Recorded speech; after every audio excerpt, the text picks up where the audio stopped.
तो दोस्तों नमस्कार। हाल ही में अभी बहुत सारा ऐसा रिपोर्ट अभी आ रहा है कि बिहार में सर्वे बंद हो जाएगा। ऐसा लग रहा है कि सर्वे वाकई में बंद हो जाएगा, लेकिन सरकार का भी इस पर अंतिम निर्णय नहीं आया है। इसमें लोगों का जो फीडबैक सरकार के पास में जो पहुंच रहा है, उसके सरकार को भी डर थोड़ा लग रहा है कि हो सकता है कि ये सर्वे को बंद करना पड़े। लेकिन देखिए, सर्वे अगर बंद हो जाएगा तो फिर पहले जैसा था वैसे ही रहेगा। लेकिन हम कहते हैं कि सर्वे अगर बंद ना हो, सर्वे हो, इसमें कुछ बदलाव अगर किया जाए तो काफी सारा बीमारी का समस्या जो है ये समाधान भी हो सकता है। इसमें जो लाभ है, इस सर्वे से किन लोगों को लाभ होने वाला था सो हम आपको बताते हैं, और लाभ किन लोगों को होगा। हम चाहते हैं जो आम लोगों को जो परेशानी अभी है, जो लोगों को लग रहा है कि सर्वे ना हो, तो उन लोगों को लिए और सरकार के लिए कुछ ओपिनियन है अपना, जो आप लोग सुनिएगा। पसंद आए तो अपना राय भी कमेंट में जरूर बताइएगा। ठीक है, सबसे पहले हम बात कर लेते हैं सरकार के लिए कि सरकार को क्या क्या तैयारी करके इस सर्वे को करना चाहिए। तो सबसे पहला सरकार को इसमें यह तैयारी कर लेना चाहिए था, जिनके नाम से सबको एक अलग अलग डिवाइड कर देना चाहिए था। डिवाइड करके कर्मचारियों की संख्या बढ़ाकर जो भी गांव है, हर एक गांव में एक कर्मचारी नियुक्त रख देना, चाहे प्राइवेट स्तर से ही क्यों ना हो। प्राइवेट स्तर से एक एक कर्मचारी को, ऑपरेटर की व्यवस्था, तो कम से कम 2 ऑपरेटर की व्यवस्था, एक कर्मचारी की व्यवस्था, एक अमीन की व्यवस्था। ये प्रत्येक गांव में ये चीज सरकार को तैयारी कर देना चाहिए कि कोई को जो डॉक्यूमेंट की जिनको आवश्यकता है, ऑनलाइन कट से ना वहां पे जाए, या शिविर लगा दिया जाए। शिविर कम से कम 2-3 महीना तक शिविर को कंटिन्यू चलाया जाए। एक कैंप लगा दिया जाए, 1 महीने तक उस कैंप को लगातार चलाया जाए कि जो भी डॉक्यूमेंट कागज की जरूरत है, जैसे आप सुनते होंगे कि पहले क्या अभी भी लगता है कि जॉब का मेला, यानी रोजगार मेला में कई सारी कंपनियां अपना अपना लगा के कैंप लगाकर बैठती है, और किस किस का कौन कौन सा जॉब का वैकेंसी है उसके बारे में बताती है। उस तरह एक कैंप लगाकर जो भी डॉक्यूमेंट है, करीबन 10 प्रिंटर लगा दे, 10 आदमी, और नंबर वाइज जितने लोग एक समय डाल दे कि इतने बजे से इतने बजे तक लोगों को पहुंच जाना है।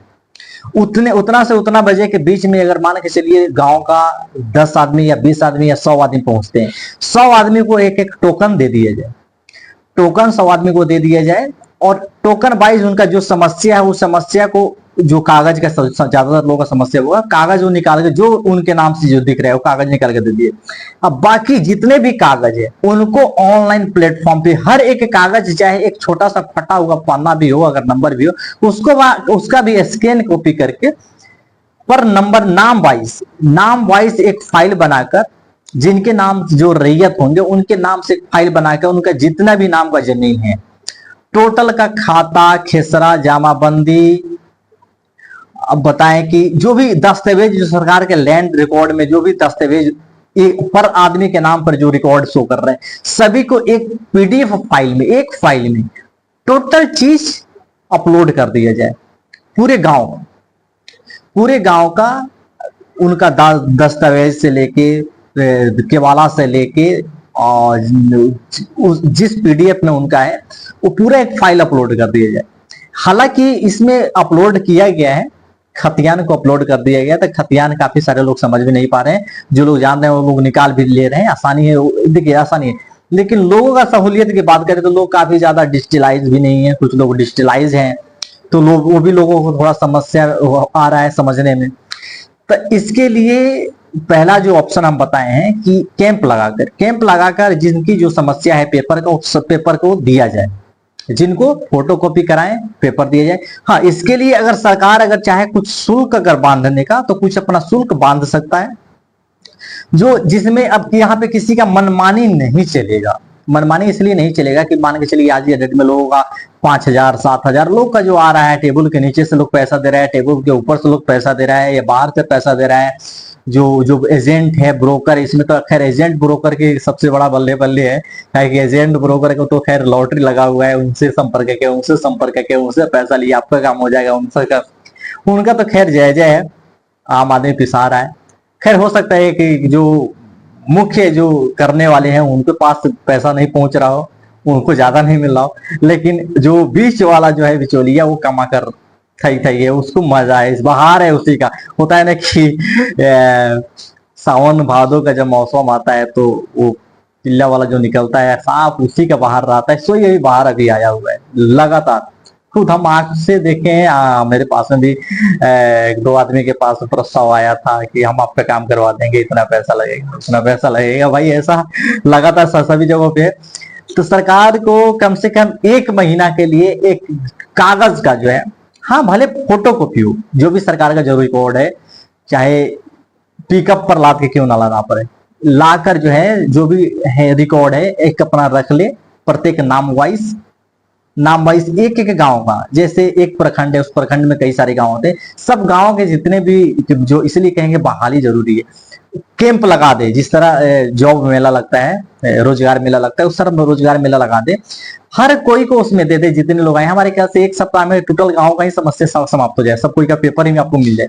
अब किसी का पेपर नहीं मिल रहा है उनको, इसके लिए सरकार अगर कुछ शुल्क अगर बांध दे, वो भी लोग दे देंगे, उन आराम से दे देंगे, आप लोगों का समस्या खत्म हो जाएगा। उसके बाद पेपर के समस्याओं को खत्म करने के बाद अगला स्टेप सरकार का रखे क्या, कि अब इसको सर्वे के लिए, आवेदन के लिए भी एक मेला लगा दिया जाए, कि भैया आवेदन के लिए 1 महीने का समय दे दिया जाए, कि 1 महीने का समय रोजगार मेला की तरह उसका भी यहाँ पे जिस गांव का है उस गांव का ले आकर वहां पे अपना फॉर्म जमा कराए। बहुत आसान है। इसमें थोड़ा सा जो कर्मचारी लोग हैं उन लोगों का, जो विभाग के जो लोग हैं उन लोगों को थोड़ा सा मेहनत बढ़ जाएगा, लोगों को, आम लोगों को सहूलियत मिल जाएगा और ये आसान भी हो जाएगा। ये पेपर का कहानी कंप्लीट करने के बाद, उसके बाद फॉर्म जमा करवाने के बाद, अब उस फॉर्म तक जमा हो गया, उसके बाद सर्वे का काम चले, आपत्ति विपत्ति का काम चले, कोई दिक्कत नहीं, लोगों को ज्यादा टेंशन नहीं होगा, जो लोगों को ज्यादा परेशानी नहीं होगा। अब बात कर लेते हैं कि सर्वे से लाभ कैसे होगा। देखिए सर्वे से लाभ आम लोगों को कैसे होगा। देखिए कुछ लोगों का जमीन बंटवारा नहीं हुआ है, कुछ लोगों को जमीन बेचने में परेशानी आता है। दाखिल खारिज की समस्या सबसे ज्यादा यही है कि कोई आरोप लगा देता है, नहीं इसमें तुम्हारा नहीं, वो करे वो हमारा नहीं है। किसी का जमीन कोई कब्जा करके बैठा हुआ है, उन लोगों को थोड़ा सा राहत मिल जाएगा, उन लोगों का अधिकार हो जाएगा। आने वाला समय डिजिटलाइज हो जाएगा, आप अपने जमीन को घर बैठे देख सकते हैं, जमीन का कार्ड बन जाएगा, लेन देन करने में आसानी हो जाएगा। आपको सरकारी जो योजनाओं का जो आसानी से आपको लाभ मिलेगा, बहुत सारी सुविधा आपको वहां से मिल जाएगा। और उससे जो बड़ी जो बात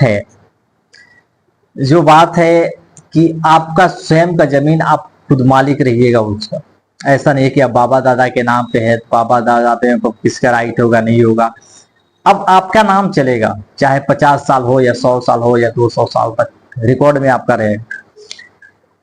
और इसमें परेशानी उन लोगों के लिए अब है कि जो लोग सरकारी जमीन पे कब्जा करके बैठे हुए हैं, या कि कोई और लोगों की जमीन पे कब्जा करके बैठे हुए हैं, उन लोगों को थोड़ा सा परेशानी इसमें हो जाएगा। आम लोगों के इससे फायदा हो जाएगा। जो गरीब तबका के जो लोग हैं, जिनके पास थोड़ा भी जमीन नहीं, परेशानी उनके लिए भी नहीं है, जैसे वो पहले थे वैसे अभी हैं। अभी ये हो जाएगा, उनका डिट्टो हो जाएगा, पक्का हो जाएगा, लिखा आ जाएगा उनके नाम पे। ये फायदा हो जरूर हो जाएगा। जिनके नाम पे एक भी धूर उनके नाम पे नहीं है, भले सरकारी जमीन उनके नाम पर चाहे सरकार के नाम पर चल जाए, उनके नाम पर पट्टा कट जाए, वैसा भी होगा, लेकिन उनके नाम पर कुछ ना कुछ सरकार कर देगा। तो ये सारा फायदा होगा। जमीन सर्वे से फायदा है हमारे हिसाब से, सब कुछ रिन्यू हो जाएगा, नया हो जाएगा, पुराना घिचिर पिचिर नहीं रहेगा, पुराना मारा मारी नहीं रहेगा, पुराना झंझट खत्म हो जाएगा, समस्या समाधान यहाँ से हो जाएगा। तो ये बहुत सारा फायदा है जमीन सर्वे से। बाकी अब देखने वाली यही बात है कि सरकार इस पर निर्णय क्या निकालती है, बंद करती है या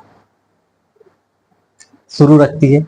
अगर सरकार अगर इसको रखे, जारी रखे, तो ये काम अगर सरकार अगर कर ले, जमीन का पेपर का जो लोगों का समस्या है, तो हमारे जाकर जो है ये परेशानी ये खत्म हो जाएगा। उसके बाद जैसा सर्वे कराइए कोई दिक्कत नहीं, लोगों का जहां तक परेशानी है। और खैर ऑनलाइन तो खैर डॉक्यूमेंट है, अगर आप खोजिएगा तो निकलेगा जरूर, लेकिन डॉक्यूमेंट में थोड़ा सा शुद्धि है, उसको भी क्लियर करना जरूरी है। कोर्ट कचहरी में तो ऐसे भी लगातार भीड़ चल रहा है।